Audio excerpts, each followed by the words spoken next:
I want to thank everyone for coming out tonight. My name is Anthony Arnove. I'm on the editorial board of Haymarket Books, which has the privilege of being one of the sponsors of tonight's event, along with Lannan Foundation. And I want to give a very special thanks to Lannan. They do extraordinary work. If you're not familiar with Lannan Foundation, you can go to lannan.org and see an incredible archive of audio and video of the writers, of the artists that they've supported over the years, and they've created a really great treasury of audio and video recordings of their talks, including talks by tonight's speaker, Arundhati Roy. So thank you, Arundhati, for that, and thank you for being with us tonight.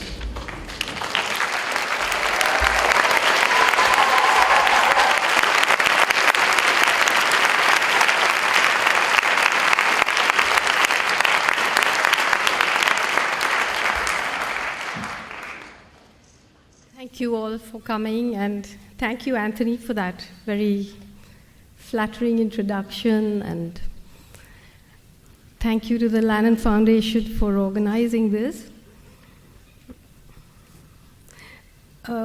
It's the 10th anniversary, as we all know, of the Iraq War, and I know that there are veterans from that war here, and it's such an honor to be able to speak to you, because I guess many of us in this hall marched and wrote against that war before it happened.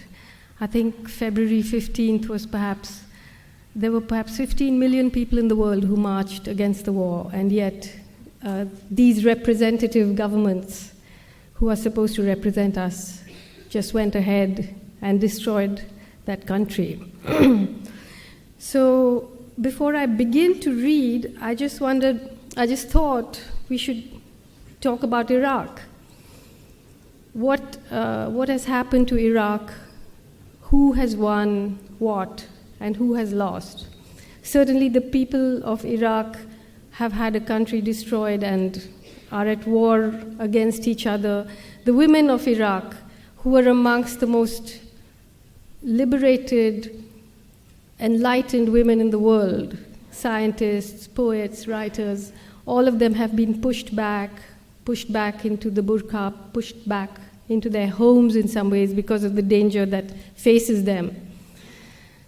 The people of America have lost. There is a connection between foreclosures and funding a war. But George Bush, he's painting nowadays. Yeah, I just saw some paintings on the net. He's painting himself in the shower. He's painting his dog. And now I'm going to read you a quote, and I want you to tell me who said this. In seeking this path of truth lit by God's love and paved by God's grace, the church can be the insistent spiritual voice that makes globalization our servant, not our master. Yes, Tony Blair. Tony Blair has now become an evangelist. He speaks. He's a very popular. I don't know if he's popular, but he's a very much in demand speaker. He speaks about ethics and religion and God. He charges up to $500,000, which is about $10,000 a minute, basically, for his speeches about God and spirituality and humanity. So it's clear who has won the war. Bush and Blair have certainly won. Their countries might not have, but they have. Meanwhile, the fact that 1 million children died in Iraq before the sanctions, which Madeleine Albright said was hard but worth it, and the tens of thousands of people who have died, and the continuing conflict in that entire region Dick Cheney says if he was given the opportunity, he wouldn't think twice before doing it again. Tony Blair says that it was one of the best decisions he ever made in his life, and if he hadn't been part of the attack on Iraq, then the poor Iraqis, even the dead ones, would be going through what the Syrians are going through today. So we are up against a kind of pathology, there's a certain level of humiliation involved in carrying on, being reasonable and marshalling our arguments and marshalling our facts and counting the dead, when you're actually debating or addressing or trying to influence psychopaths. Because, I'm not using this word loosely, but imagine after doing that, to say, I'll do it again, So we are in some amount of trouble. So it's a little difficult for me to, I don't know exactly, how many people are familiar with which parts of my work. So I'm going to just try and give you a rough sort of landscape, and then perhaps Anthony and I will, in our conversation, clarify it a bit. But the idea of democracy, what democracy means, is something that has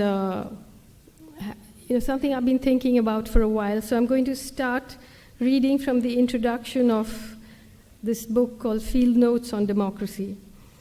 It's called Democracy's Failing Light. While we're still arguing about whether there's life after death, can we add another question to the cart? Is there life after democracy? What sort of life will it be? By democracy, I don't mean democracy as an ideal or an aspiration. I mean the working model, Western liberal democracy and its variants, such as they are. So is there life after democracy? Attempts to answer this question often turn into a comparison of different systems of governance and end with a somewhat prickly, combative defense of democracy. It's flawed, we say. It isn't perfect, but it's better than everything else that's on offer. Inevitably, someone in the room will say, Afghanistan, Saudi Arabia, Somalia, is that what you would prefer?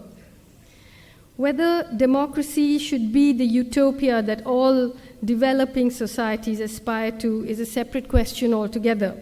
I think it should. The early idealistic phase can be quite heady. The question about life after democracy is addressed to those of us who already live in democracies or in countries that pretend to be democracies. It isn't meant to suggest that we lapse into older, discredited models of totalitarian or authoritarian government. It's meant to suggest that the system of representative democracy, too much representation and too little democracy, needs some structural adjustment. The question here really is, what have we done to democracy? What have we turned it into? What happens when once democracy has been used up, when it has been hollowed out and emptied of meaning? What happens when each of its institutions has metastasized into something dangerous?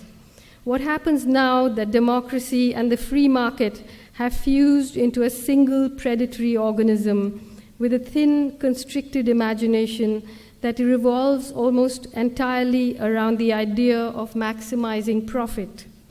Is it possible to reverse this process? Can something that has mutated go back to being what it used to be? What we need today, for the sake of the survival of this planet, is long-term vision. Can governments whose very survival depends on immediate, extractive, short-term gain provide this? Could it be that democracy, the sacred answer to our short-term hopes and prayers, the protector of our individual freedoms and nurturer of our avaricious dreams, will turn out to be the end game for the human race?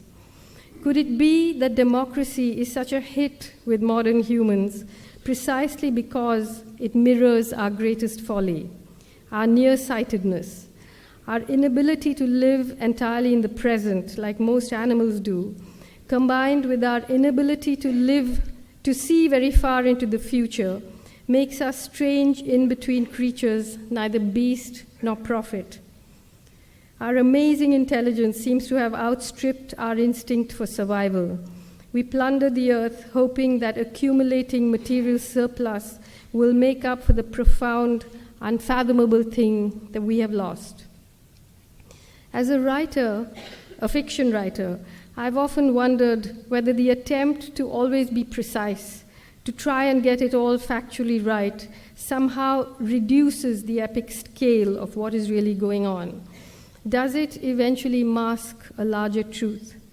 I worry that I'm allowing myself to be railroaded into offering prosaic, factual precision, when maybe what we need is a feral howl, or the transformative power and the real precision of poetry.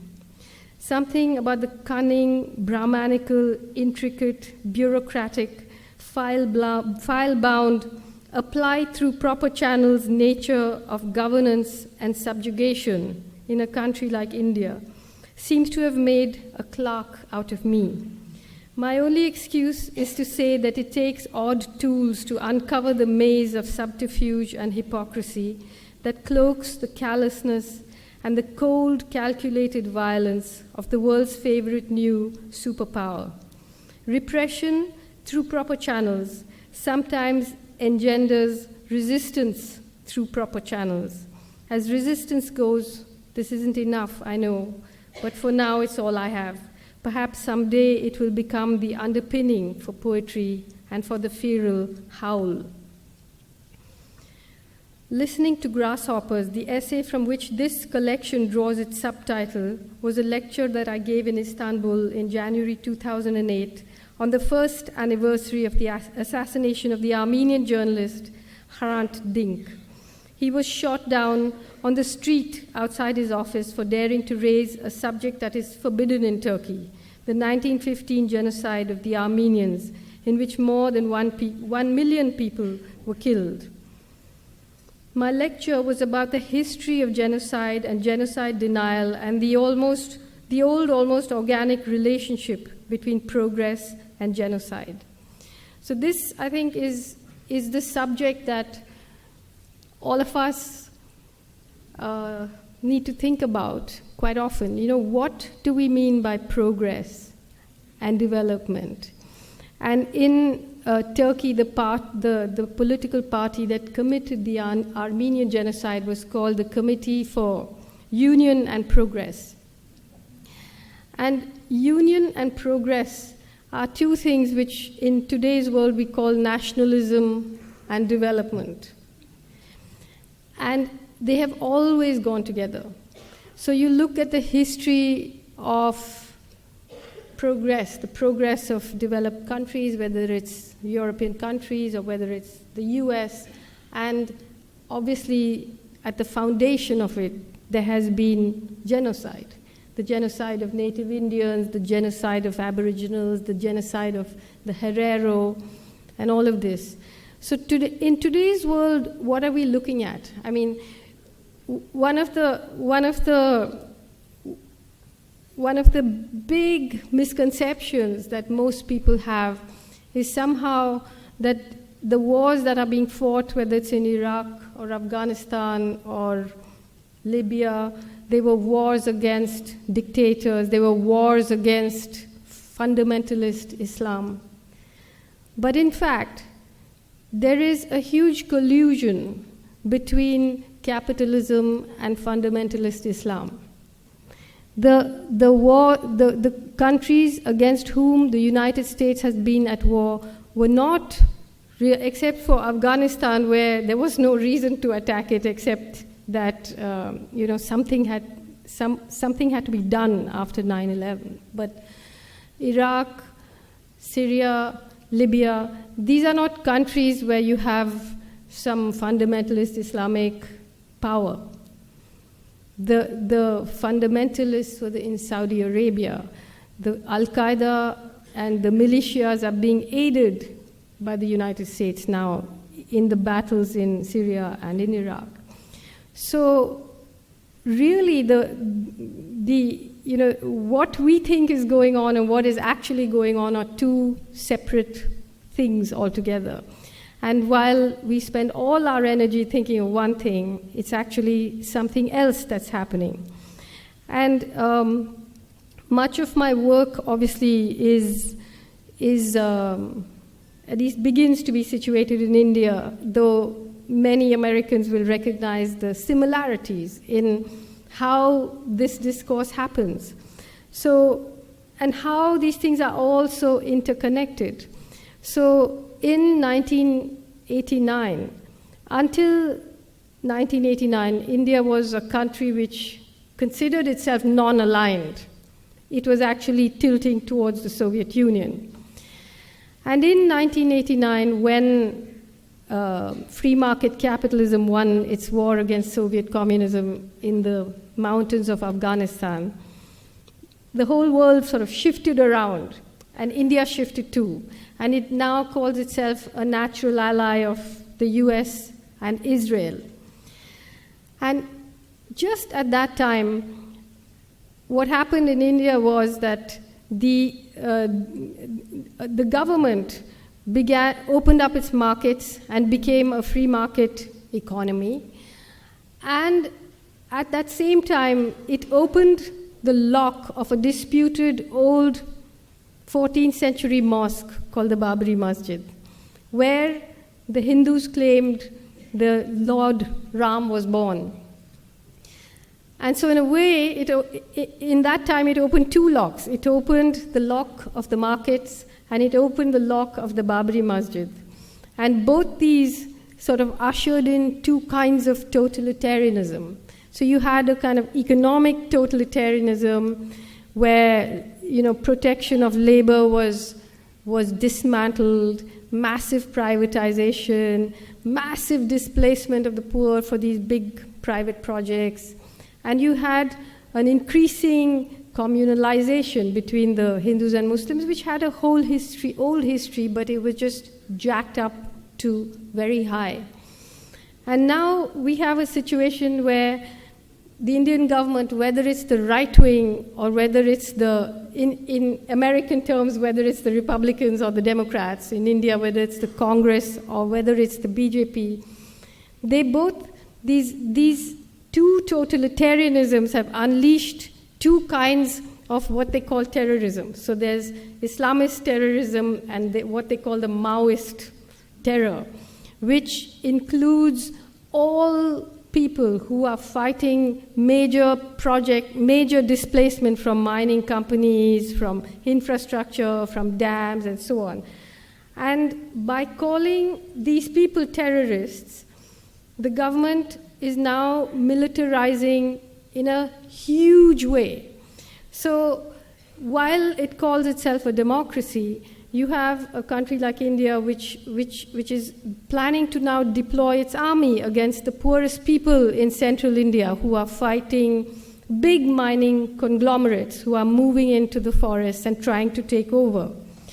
So you see that on the one hand you have this kind of vicious rhetoric of right-wing Hindu nationalism, and on the other you have this militarization and basically a war against the poor. I think many of you might have been following the trouble in Wharton, because the Chief Minister of Gujarat, Narendra Modi, who is a member of the BJP, was invited to speak through a video link because he's been denied a visa to come to the United States. But he was supposed to address this business conference by video. And some professors ran a campaign against, petitioned the university to disinvite him, and he was disinvited. And now there's a campaign for the free speech of Narendra Modi. But I just want to tell you who this man is. He was a member of an organization called the RSS, which is the Rashtriya Swayamsevak Sangh, which was set up in 1927, inspired by the fascists in Italy, inspired by Mussolini. One of their greatest heroes is Adolf Hitler. They very openly praise Adolf Hitler, and I'll read you some of the things that their books say. In 2002, when Modi was the chief minister, a train full of pilgrims coming back from the destruction of this Ayodhya mosque, which was disputed, the train caught fire. Nobody knows who set fire to the train, and 57 pilgrims were burnt. In reaction to that, under his watch, right-wing Hindu mobs went crazy in Gujarat. They burnt and killed and raped, and something like between 1,000 and 2,000 Muslims were massacred openly on the streets of Gujarat. 100,000 people were driven from their homes. The people who did the killing were helped by the police. There was a member of the Legislative Assembly called Ehsan Jafri, who had the temerity to stand against Modi in the elections. His house was surrounded by a mob of 20,000 people. He made something like 200 phone calls asking for help. The police vans came there and went away. They didn't do anything. The mob surrounded the house. Ehsan Jafri came down and said, look, there were many people sheltering in his house. He came down and he said, look, do what you like to me, but let the women be, let the people who are taking shelter in my place be. They cut off his arms, they cut off his legs, they dragged his body around the place, and then they killed all the people there. They raped the women and they burnt them alive. So, and Modi said, well, if there's an action, there'll be a reaction. And this man is now the front runner to be the Prime Minister of India. And I just want to read you some of the things that the organization to which he belongs say. These are some excerpts from a book called We or Our Nationhood Defined by M.S. Golwalkar, who succeeded Dr. Hedgewar as head of the RSS in 1940. Ever since that evil day when Muslims first landed in Hindustan, right up to the present moment, the Hindu nation has been gallantly fighting on to take on these despoilers. The race spirit has been awakening. In Hindustan, the land of Hindus, lives and should live the Hindu nation. All others are traitors and enemies to the national cause, or, to take a charitable view, idiots.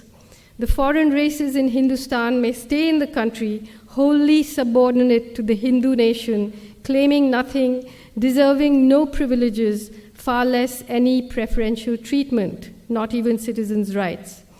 To keep up the purity of its race and culture, Germany shocked the world by her purging the country of the Semitic races, the Jews. Race pride at its highest has been manifested here, a good lesson for us in Hindustan to learn and profit by. By the year 2000, the RSS had more than 60,000 branches and an army of more than 4 million volunteers preaching its doctrine across India. Now, at the time when the pogrom against the Muslims happened in 2002, there was an outcry and people were shocked. But since then, Modi has won the elections 4 times. And now he has become the most favorite candidate of India's greatest corporations because he's bringing in a lot of private investment. So if you bring in the money, then a little killing, a little raping, overseeing all of that is not such a bad thing. So So you have a situation where this kind of open, I mean, we call them fascists because they call themselves fascists, meaning they, in their books, admire the fascists. But so you have this fascism on the rise on the one side, where you have thousands of young Muslim boys who are in jail, accused of being terrorists and so on. And on the other hand, you have this juggernaut of big corporate power, big mining companies moving into the forests to take over the land of the poorest people in this country. So what we have is, what I keep saying, the most successful secessionist struggle in India has been the secession of the middle and upper classes into outer space. You know, and from there they look down and they say, what's our water doing in their rivers? What's our wood doing in their forests? You know, what's our bauxite doing in their mountains? And if you spend much time in India, you will hear people saying quite openly, look, India is on the verge of becoming a superpower. All countries who have become superpowers have a past. We have to kill. You know, we have to move forward. Somebody has to pay the price. This is the way of history. So we are in an extremely dangerous situation, except for the fact that there's a most tremendous resistance to all of this taking place in the country.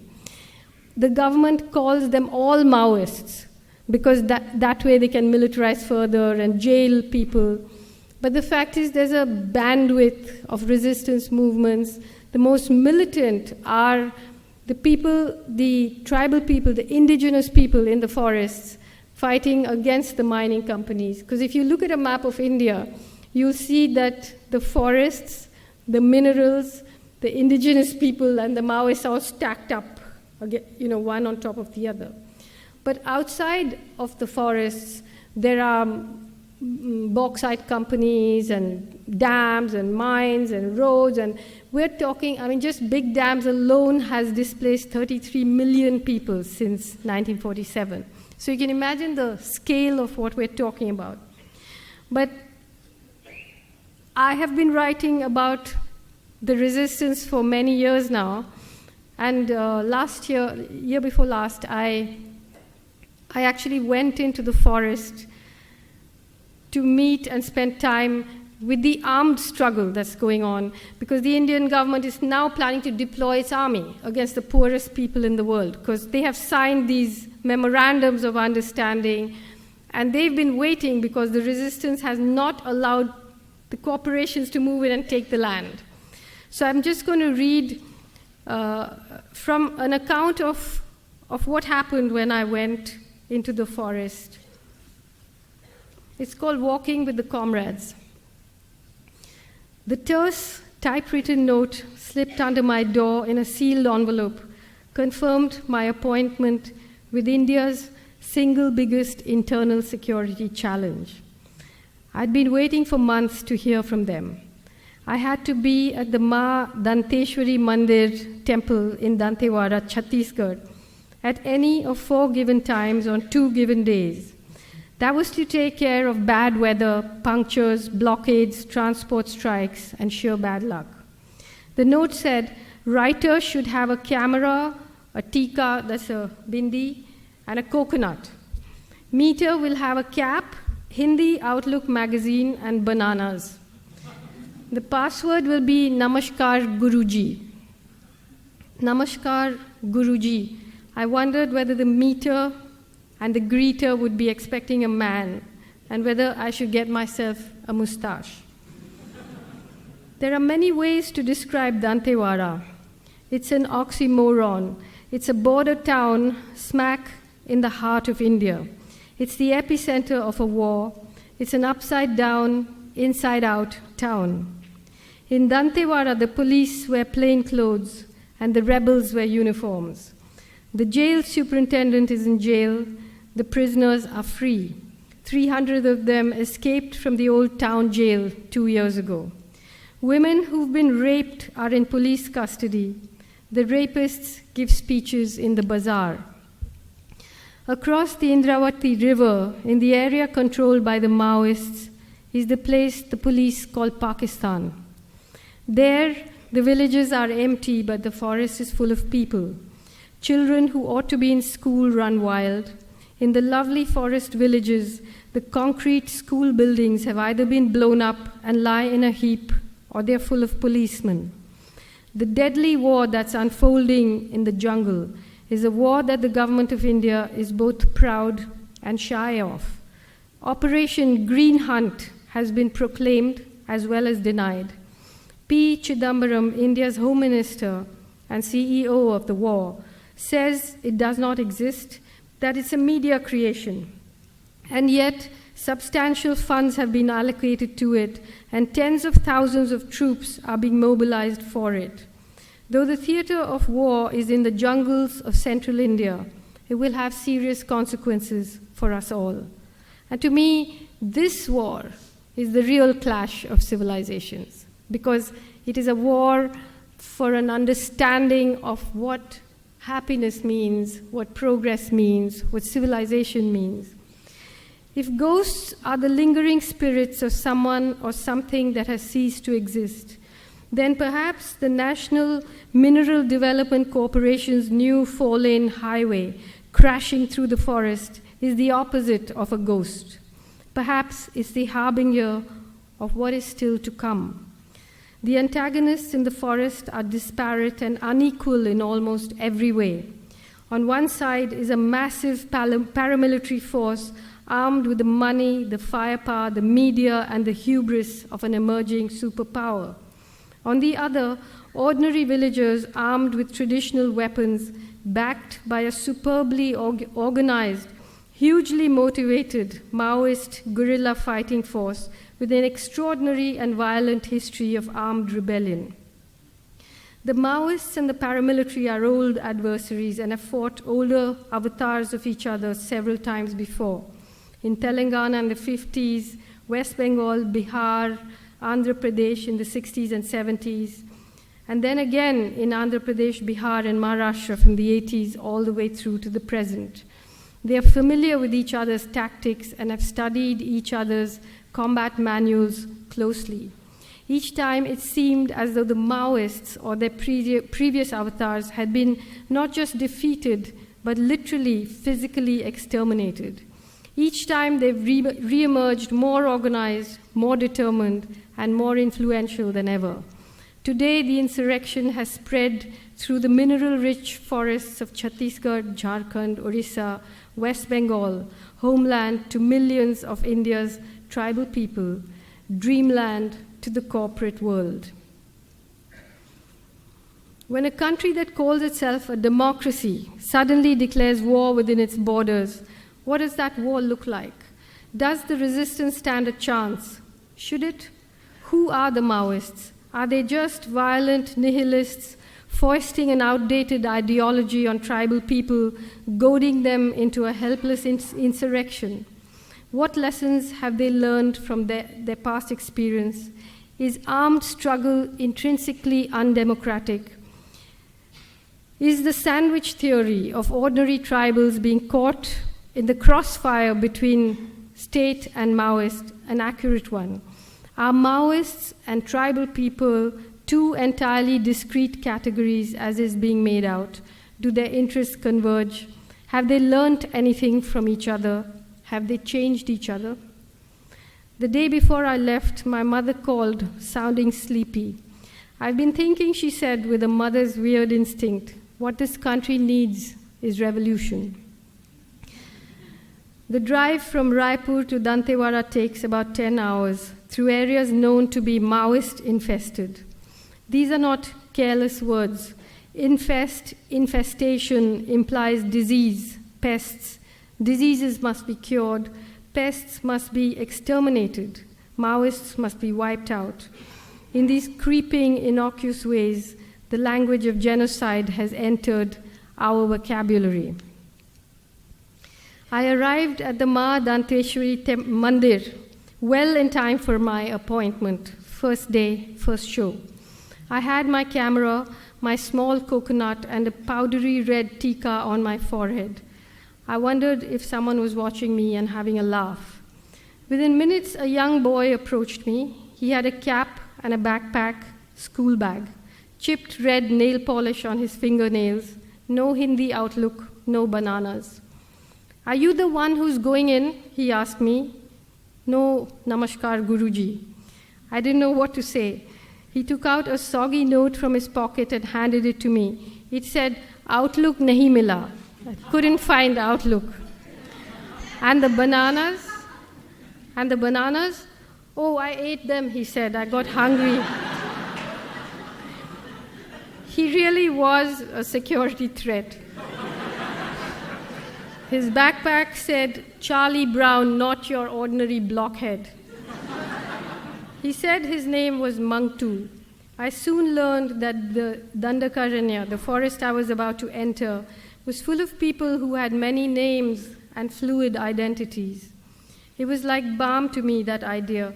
How lovely not to be stuck with yourself, to become someone else for a while. We walked to the bus stand only a few minutes away from the temple. It was already crowded. Things happened quickly. There were 2 men on motorbikes. There was no conversation, just a glance of acknowledgement, a shifting of body weight, the revving of engines. I had no idea where we were going. We passed the house of the superintendent of police, which I recognized from my last visit. He was a candid man, the superintendent. See, ma'am, frankly speaking, this problem can't be solved by us, police or military. The problem with these tribals is that they don't understand greed.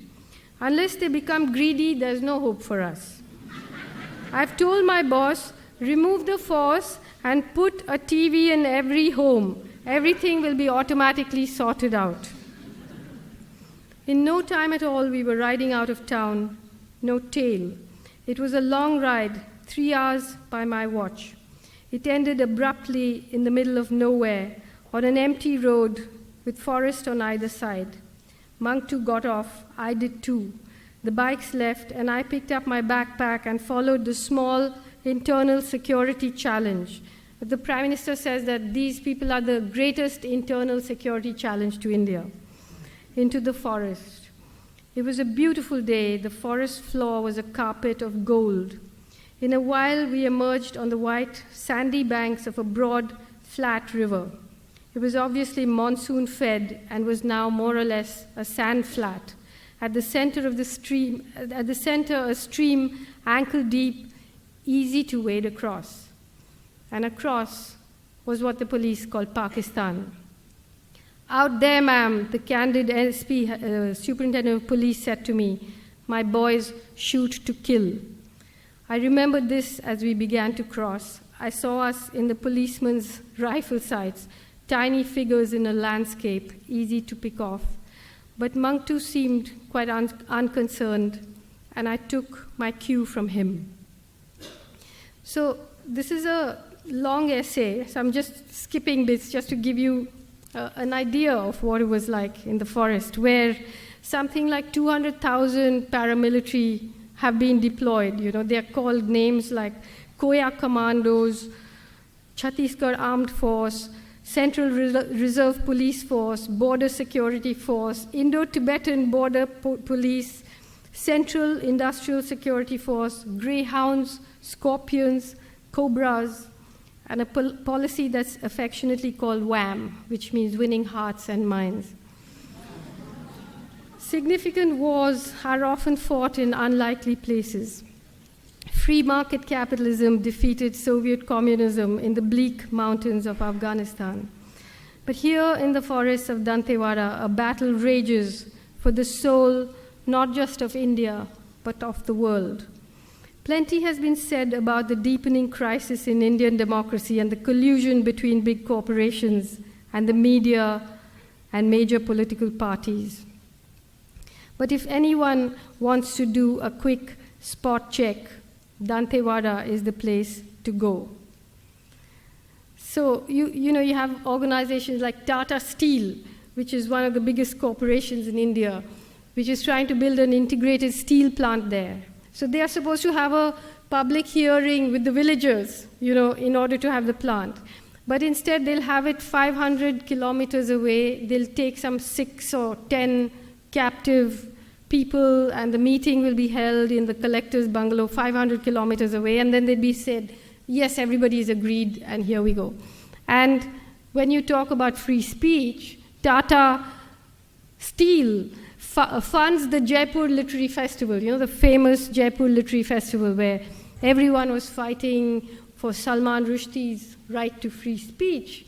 But in the forest, it's okay for no tribal to have any free speech about their future or any say in their lives at all.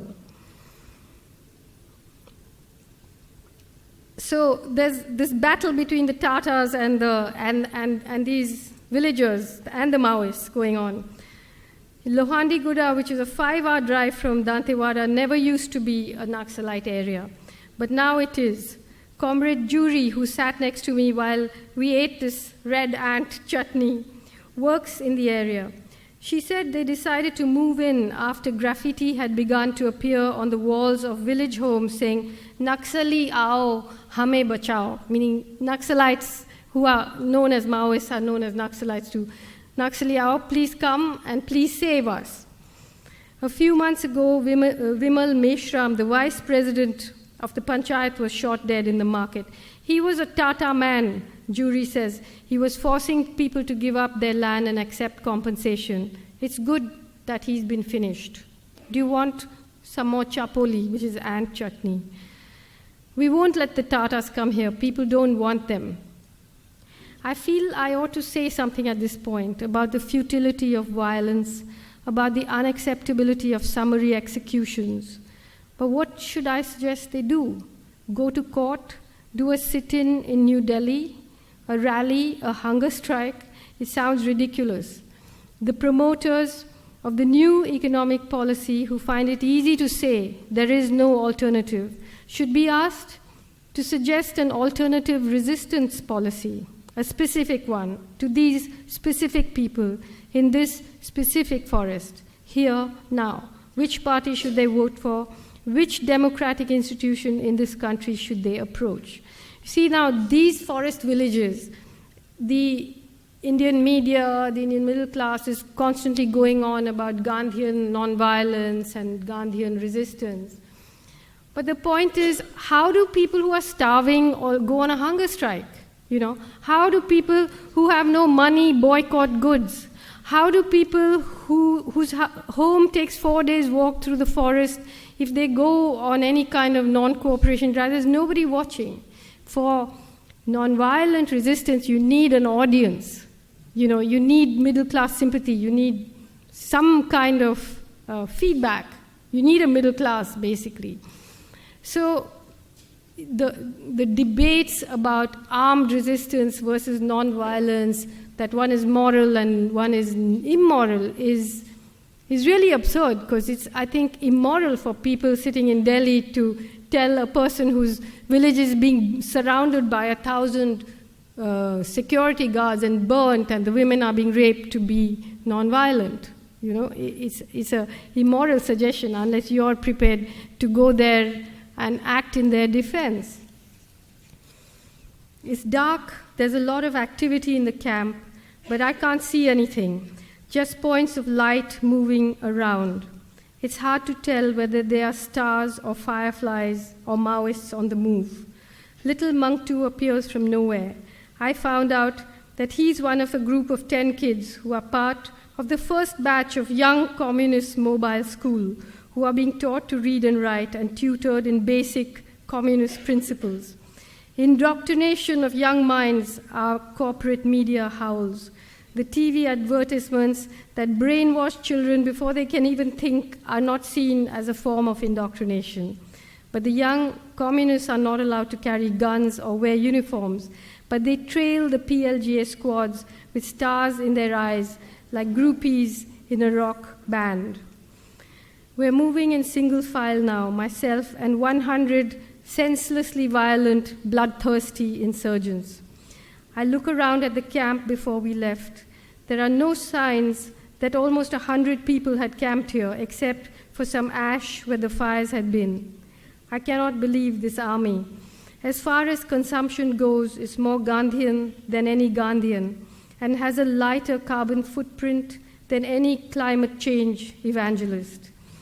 But for now, it even has a Gandhian approach to sabotage. Before a police vehicle is burnt, for example, it's stripped down and every part is cannibalized. The steering wheel is straightened out and made into a Bharmar barrel. The Rexine upholstery is stripped and used for ammunition pouches, the battery for solar charging.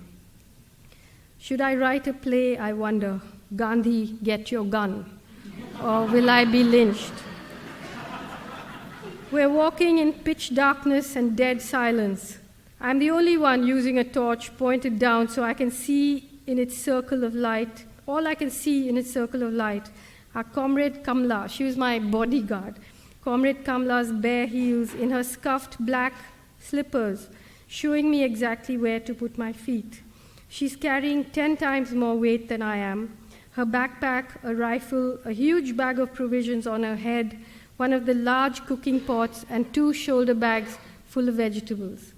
The bag on her head is perfectly balanced, and she can scramble down slopes and slippery rock pathways without so much as touching it. She's a miracle.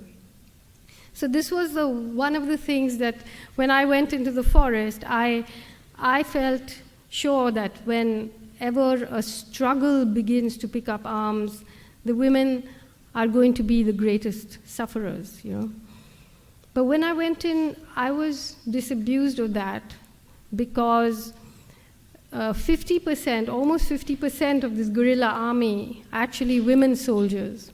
And I spoke to many of them at length as to why they were doing this. And they were doing it for 2 reasons. One was to escape the patriarchy within their own communities. And the other was because they had watched the soldiers, the paramilitary, and the militias, the government-armed militias, rape and kill and brutalize women, and the rage of that made them join. And inside this huge tract of forest, you have something called the Krantikari Adivasi Mahila Sangathan, which is the Revolutionary Indigenous Women's Association, which has 90,000 members. And yet, feminists would not consider them feminist, because in India, as in many other countries, the feminist movement has become domesticated. It's become NGOized, it's become funded by the very same organizations that are promoting this economic order. So I know that in the reading of this, I'm coming across as if I'm a Maoist. I'm not a Maoist. But I just feel that in these moments, you cannot be pure about things. You have to know how to move your weight in order to support the people who are being crushed, the people who are being finished off. And while you do that, you have to ask your comrades the hard questions.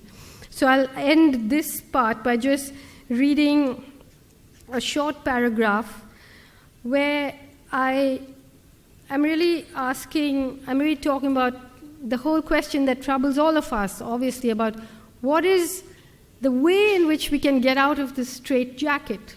Because I know that in America, surely, so many people are just so trapped in this kind of conveyor belt. And we know that we have been entrapped, that our imaginations, have been controlled in some way.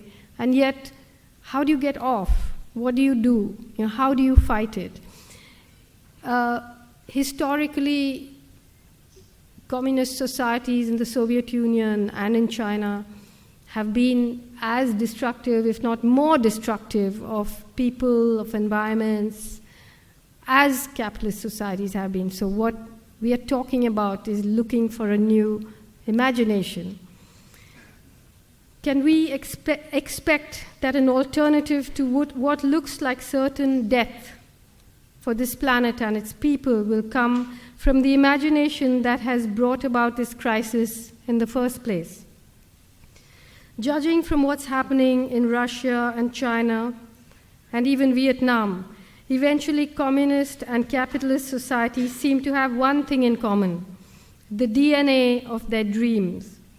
After their revolutions, after building societies that millions of workers and peasants paid for with their lives, these countries now have begun to reverse some of the gains of their revolutions and have turned into unbridled capitalist economies. For them too, the ability to consume has become the yardstick by which progress is measured. For this kind of progress, you need industry.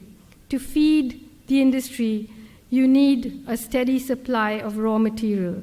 And for that, you need mines, dams, domination, colonies, war. Old powers are waning, new ones rising. Same story, different characters. Rich countries plundering poor ones. Yesterday it was Europe and the United States. Today it's India and China. Maybe tomorrow it'll be Africa. Will there be a tomorrow?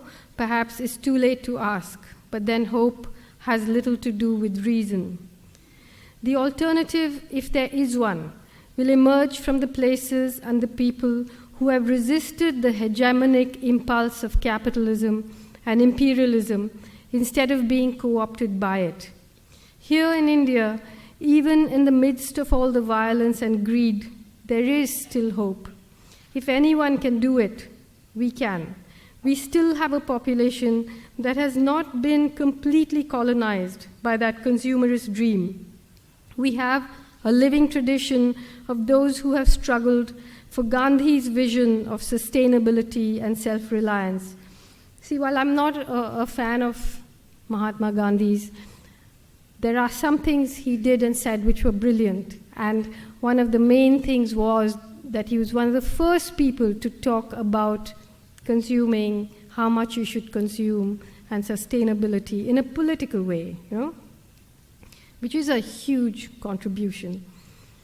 For socialist ideas of egalitarianism and social justice, we have Ambedkar's vision. Ambedkar was the leader of the people who are known as Dalits in India, or untouchables earlier. Ambedkar's vision, which challenges the Gandhians as well as the socialists in serious ways. We have the most spectacular coalition of resistance movements with their experience, understanding, and vision. And this is one of the things that I think all of us should think about. When we get distracted by the morality that the establishment lays on us about picking up arms, no arms, non-violence, violence. In places like India where people are struggling, you see the choices that they make are not moral necessarily or ideological choices. They are tactical choices. So in a forest, you cannot have a non-armed resistance. You have to defend yourself with arms in that situation. Outside the forest, you cannot have an armed resistance. You'll be crushed. So you have to be militant in other ways. So while academics and historians and writers and journalists like to lay their morality on people I've seen can be Maoists in the forests and Gandhians on the street, They don't have, they can move, they can shift identity. Most important of all, India has a surviving Adivasi population, indigenous people's population of almost 100 million. They are being pushed into the market or they're being crushed, but they still exist, they still remember how they used to live. They are the ones who still know the secrets of sustainable living. If they disappear, they will take those secrets with them. Wars like Operation Green Hunt will make them disappear. So victory for the prosecutors of these wars will contain within itself the seeds of destruction, not just for the Adivasis, but eventually for the human race. That is why the war in central India is so important.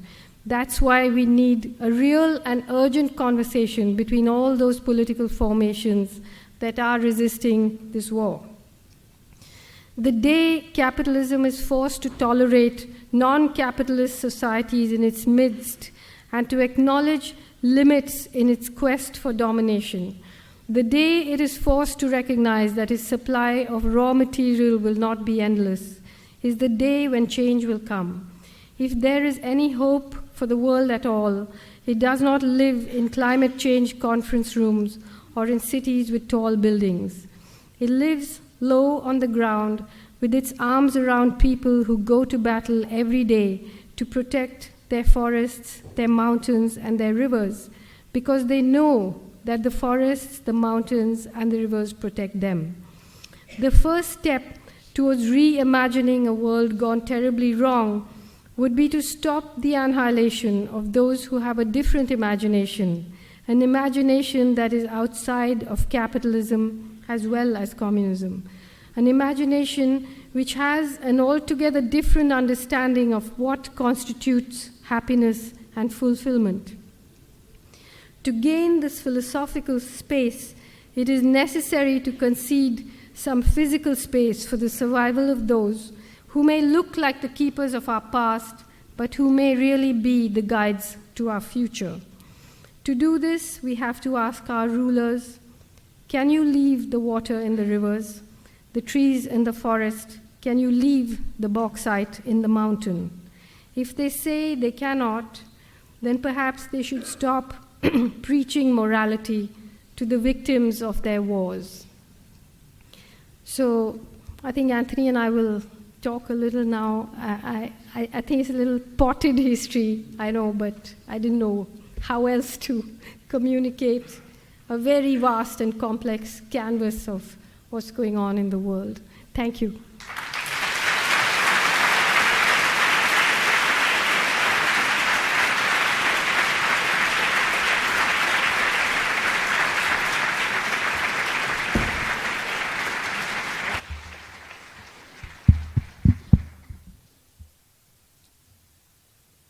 So this morning, when you were on Democracy Now!, Arundhati, they played clips of a speech that you had given at the Riverside Church in New York, and I had the privilege of being in that speech, but one of the bittersweet things about seeing that for me was that that night you were there with Howard Zinn, and I wondered if you could talk a little bit about, losing Howard, but also finding Howard and how you came to discover him and have a relationship with Howard, and also how he came to play a certain role in India and as a figure of someone in the United States opposing so much of what you've described tonight. I think one of the big lessons that I learned after 9/11, when the attack on the trade towers happened, it was a time when God of Small Things was riding a big high and selling millions of copies around the world, and I had written about things in India, about dams, about nuclear tests, and when I was so enraged at the idea that now there was going to be a war in Afghanistan, and I thought of writing, and I thought, okay, I'll write this piece and it'll be goodbye America, I guess you had this idea that every country is some sort of homogeneous block, and I found to my shock the opposite to be true, that I wrote this essay called The Algebra of Infinite Justice. And then I came here and I met Howard and I met Anthony, and I met Anthony before that, of course, but Howard is a person who is embraced by people in Kashmir, by so many people, so many struggling people in India. He has said some of the most profound things, a scholar who links himself not just with his mind but with his heart too to resistance movements. He was really a beautiful presence in the world, and I remember just a week before he died, you and he called me, and I said, Howard, I want you to know that I still have a huge crush on you. And he says, Arundhati, I take that sort of thing very seriously.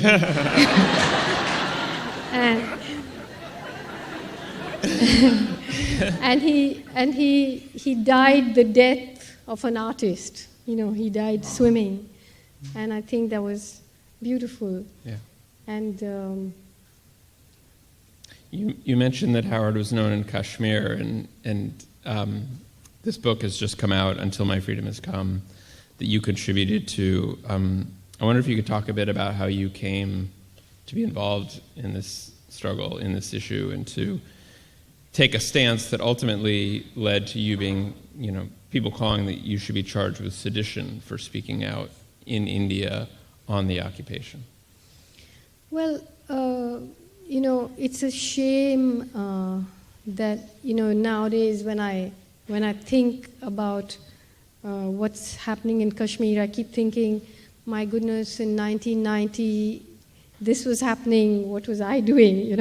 I came to it very late because of the disinformation and the huge, there's a sort of moral corruption at the core of this, which is so hard to get past. But basically, Kashmir is the most densely militarized zone in the world. You had, even at the height of the Iraq War, I think there were 65,000 US troops in Iraq.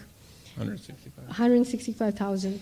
And in Kashmir, you have 700,000 Indian troops occupying this little valley. And right since 1947, when India became independent and there was partition, the Kashmir dispute started then. I'm not going to get into the history of it. You can Google it.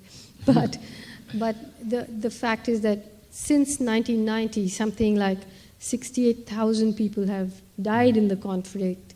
10,000 people have disappeared. You hear so much about Chile, about Pinochet, but just in vulgar terms, in terms of numbers, this is a much more serious. There are war crimes being committed there. There are mass graves have been discovered. There's mass torture, and yet there's a complete silence over it. And when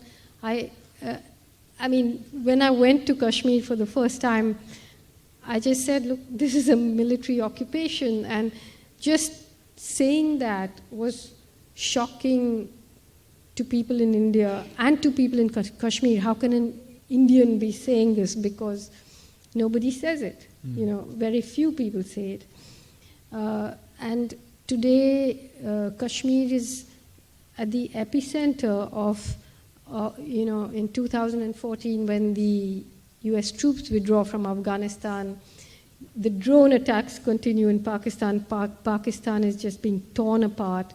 And while you have lines on the map separating Afghanistan and Pakistan and Kashmir, on the ground, those lines are not there, and it is going to, and now that both India and Pakistan have nuclear weapons, already just the day I left, the night I left for Chicago, they were threatening each other with war. And it's a situation which the international community does need to pay. I don't know what I mean by international community, it's a horrible word, but all of us need to pay a lot of attention to, because it could be actually a wonderful way of looking at the world anew, thinking about things outside this tired old business of, nation states with standing armies and so on, because the whole world needs a buffer between these two nuclear powers, and Kashmir is, at the moment, the spark that could cause a war, whereas it could be a solution, and a solution in the imagination. And there are a lot of wonderful young Kashmiris who have contributed to the writings in this book, who are thinking about the world in very different ways. And the term intifada, which, the subtitle of this book is The New Intifada in Kashmir. Is there a consciousness about connections to Palestine that are being made? In Kashmir, yes. I mean, of course, there are great similarities and great differences in the Israeli occupation of Palestine and the Indian occupation of Kashmir. And I don't know who can teach the other more about the art of occupation. But a friend of mine always says that the major difference is that the Israelis are building the wall and, trying to separate Palestine and then yet grab more and more parts of it. Whereas in India, in the case of Kashmir, India is trying to assimilate it, to digest it, to break down its proteins and disperse it within this massive Indian nation. So basically, for India, Kashmir is supposed to be the symbol of India's secularism. So you can massacre Kashmiri Muslims to prove your secularism. And Pakistan wants to claim it because it's a predominantly Muslim state. So everybody, in order to sort of prove the identities that they have given themselves, are fighting over a people who basically don't want to belong to either country. Right. You recently wrote a piece in The Guardian about a hanging that took place quite recently in India. I wonder if you could tell people about the background to that piece and how that's playing out in India right now. Okay. In 2001, soon after the 9/11 attacks, as I said earlier, India has now realigned itself and called itself the natural ally of Israel and the US. So the right-wing BJP government, the Islamophobia that happened after 9/11 fed beautifully into what was going on in India. And in 2001 December, on the 13th of December, there was this very inept, botched attack on Parliament. Many of us, raised our eyebrows because it seemed so strange, that a big white ambassador car drove in through the gates of Parliament with a thing on the windscreen saying India is a very bad country and we hate India and we hate that idiot George Bush or something. And then 5 militants jumped out and killed some security guards, and then they were all shot. But then there was this huge thing about India as a victim of terrorism, and these are Pakistanis and Kashmiris who've come, and within a day they had arrested 4 people. And they said that the mastermind of the Parliament attack was this young Kashmiri man called Gilani, who was a professor of Arabic in Delhi University. And then Afzal Guru, who was hanged last month, and his cousin Shaukat, and Shaukat's wife Afsan Guru. But Gilani was clearly just picked out of thin air, and he was a professor in Delhi University. He had a lot of friends, people knew him. So a lot of people came to his defense. So when he was acquitted, the police just said, oh, actually Afzal was the main conspirator. Though they just tried him as a foot soldier. And it was a long and complicated trial, but the shocking thing about it is that I actually happened to read all the papers of the court. I don't know why. I was just sitting and studying them because I was very, very disturbed by what was going on. And in its final judgment, which was given in 2006, the Indian Supreme Court did something very strange. Firstly, it very meticulously set out all the fabrication of evidence and how the police had lied, and all of this was set out in the judgment. It said that this custodial confession could not be used in law. Then it said we have no direct evidence to prove that he belonged to a terrorist group. We have only circumstantial evidence. And then it said But in order to satisfy the collective conscience of society, we are sentencing him to death and his life must be made extinct.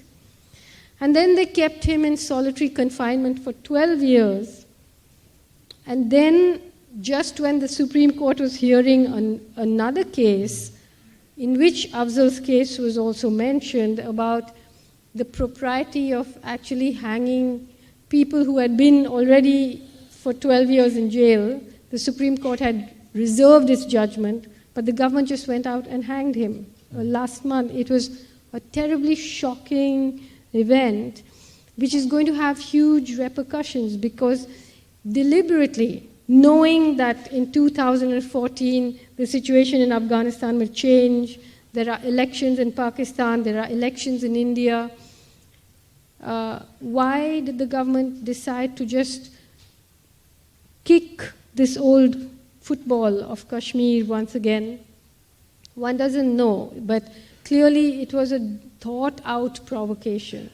And what I think is going on is that the Indian economy has also begun to freeze. So the huge new middle class, the exhilaration has turned to panic. And every day, every month, there's some new issue, and the middle class is at the gates.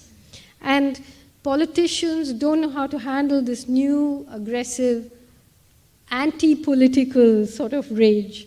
And they are trying to bring politics back to what it used to be, communal conflagration, nationalism, a war, because many of the consultants, the corporates, the foundations are all involved in the business of weapons. So talking up a war, fighting a war, all these things are now becoming strategic political games that they need to play. You mentioned kind of anti-political currents. I'm wondering if you connect that to the movement on Anna Hazare, which in the United States at least, there was a lot of attention. The New York Times regularly front-page stories about Anna Hazare, almost as a kind of modern avatar of Gandhi in a way. God. Anna Hazare was recently wanting to go to war with Pakistan himself. But Anna Hazare, I wrote a piece at the height of that movement called "I'd Rather Not Be Anna," because everyone had to go around with these caps saying, "I'm Anna." See, I have a very contrarian view, I guess, compared to everyone else on this business of anti-corruption. Because I say, first of all, what do you mean by corruption? When a corporation, gets 10,000 or $10 million written off their taxes, or when they pay a huge bribe, that's corruption. When a person who's selling samosas on the street illegally pays a cop $10 for being allowed to sell the samosa, that's corruption. So what do you mean by corruption? For me, corruption is a sign of an unequal distribution of power. And unless you address that, what are you saying? You want this terribly unfair system to be more efficient? Or what is the movement against corruption then? And then, it's also the piece that I didn't read from today is called Capitalism, a Ghost Story, in which I talk about how, corporations, the foundations that they fund, which are these new sort of, in America as well as in India, they started in the 1920s, but today in India, we have the equivalent of the Rockefeller and the Ford Foundation in the Reliance Observer Research Foundation and the Tata Trust. But the Ford Foundation, which has spent many, many years campaigning for good governance. You see, if you look at how the World Bank works, it's spending millions on anti-corruption programs in Africa, in India, in East Asia, because it's a way of penetrating, corruption also is an impediment to international capital, because the local people then know how to maneuver. So how do you get standard business practice, So it's very interesting that many of the anti-corruption crusaders are people who are funded by Ford and are winners of the Magsaysay Award. Magsaysay was the president of the Philippines who colluded with Ford and with the CIA in the coup in 1965 when General Suharto was put in power in Indonesia and something like 1 million communists were massacred. And now the Magsaysay Award is given for good governance to a whole lot of worthy people in India. So what is this anti-corruption thing about? I think it's much more complicated than what meets the eye. So I think I would be very unpopular if I didn't ask you this next question, but I ask it also out of deep personal interest as well, that you have made some hints that you might be working on a novel. I wonder if that is the case, and if you could tell us about that process. Well, I have been for a while, but now I am seriously. Okay.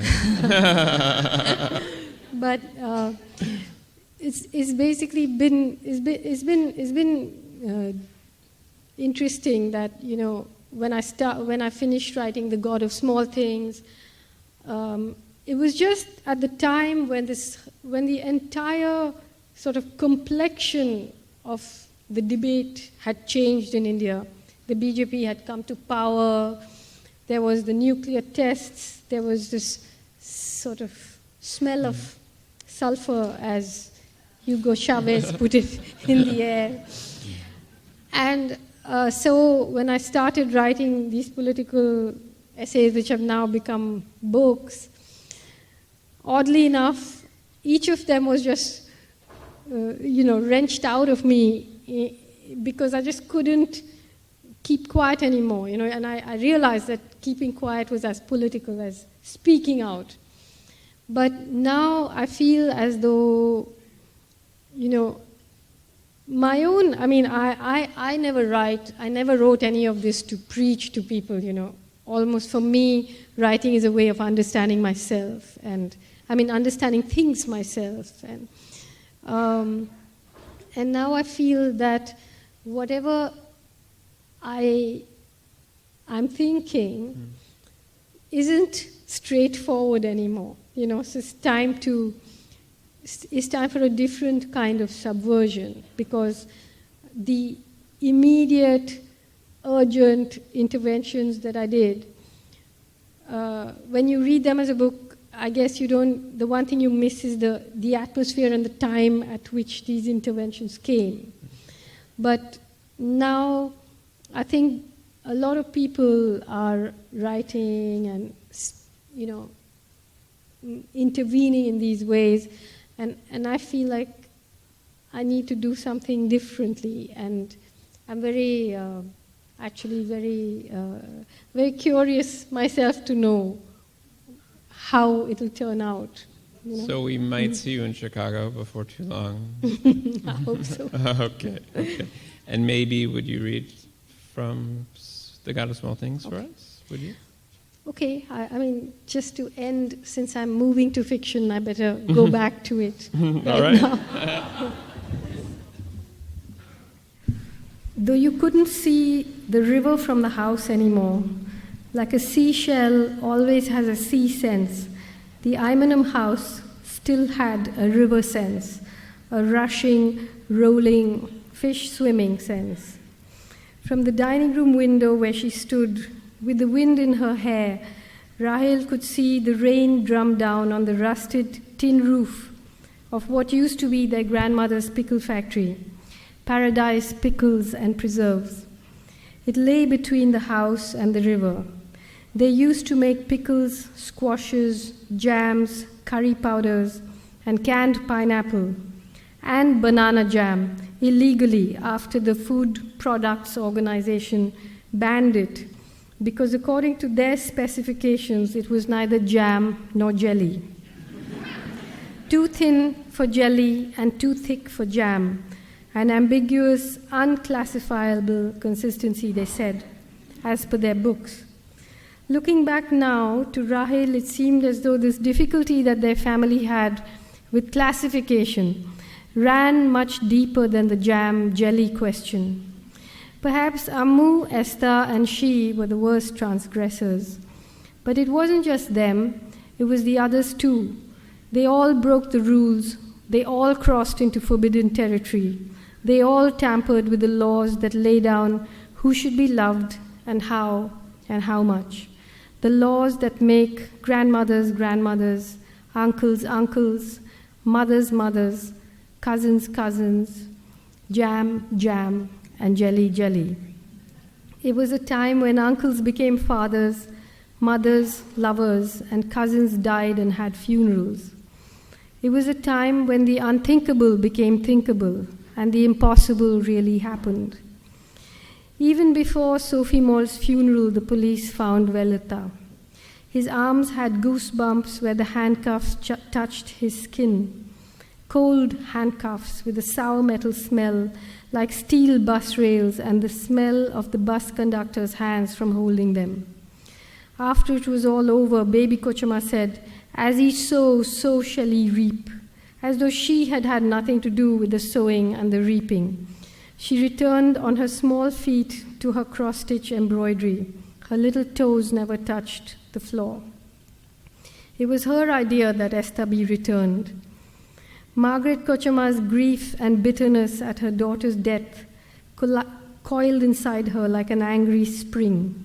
She said nothing, but slapped Esther whenever she could in the days she was there before she returned to England. Rahel watched Ammu pack Esther's little trunk. "Maybe they're right," Ammu's whisper said. "Maybe a boy does need a baba." Rahel saw that her eyes were redly dead. They consulted a twin expert in Hyderabad. She wrote back to say that it was not advisable to separate monozygotic twins, but that two-egg twins were no different from ordinary siblings, and that while they would certainly suffer the natural distress that children from broken homes underwent, it would be nothing more than that, nothing out of the ordinary. And so Esther was returned in a train with his tin trunk and his beige and pointy shoes rolled into his khaki hold-all. First class overnight on the Madras mail to Madras, and then with a friend of their father's from Madras to Calcutta. He had a tiffin carrier with tomato sandwiches and an eagle flask with an eagle. He had terrible pictures in his head: rain, rushing inky water, and a smell, sick sweet, like old roses on a breeze.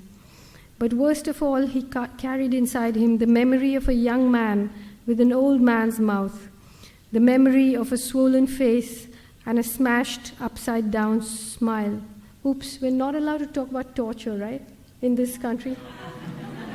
So, of a spreading pool of clear liquid with a bare bulb reflected in it, of a bloodshot eye that had opened, wandered, and then fixed its gaze on him.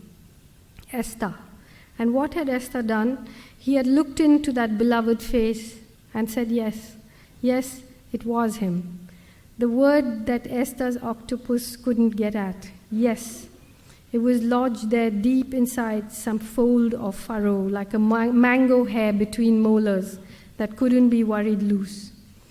In a purely practical sense, it would probably be correct to say that it all began when Sophie Moll came to Imanum.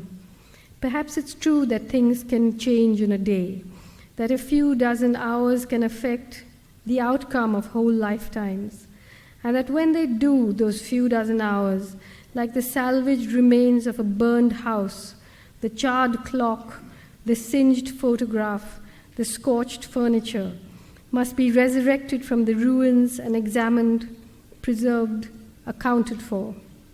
Little events, ordinary things, smashed and reconstituted, imbued with new meaning. Suddenly they become the bleached bones of a story. Still, to say that it all began when Sophie Moll came to Imanum is only one way of looking at it. Equally, it could be argued that it actually began thousands of years ago, long before the Marxists came, before the British took Malabar, before the Dutch ascendancy, before Vasco da Gama arrived, before the Zamorin's conquest of Calicut, before 3 purple-robed Syrian bishops murdered by the Portuguese were found floating in the sea with coiled sea serpents riding on their chests and oysters knotted in their tangled beards. It could be argued that it began long before Christianity arrived into Kerala and arrived in a boat and seeped into Kerala like tea from a tea bag. That it really began in the days when the love laws were made, the laws that lay down who should be loved and how much. Thank you.